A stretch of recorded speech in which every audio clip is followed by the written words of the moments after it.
All right, we're in the shop. I've got my dad with me, and we're working on the Bronco. I've got this hidden winch system made by Rough Country, along with their 12,000 pound winch, and we're gonna get it installed.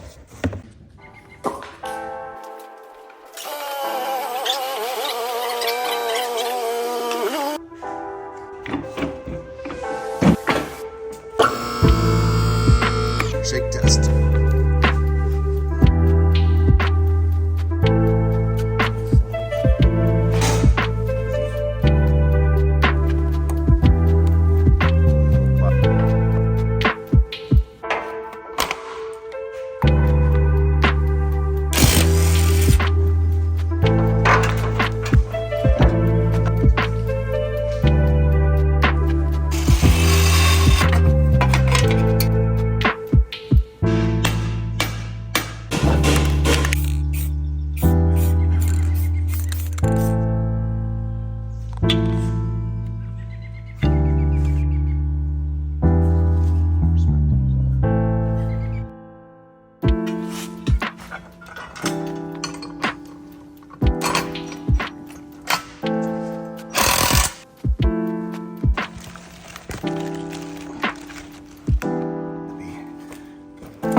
Yeah.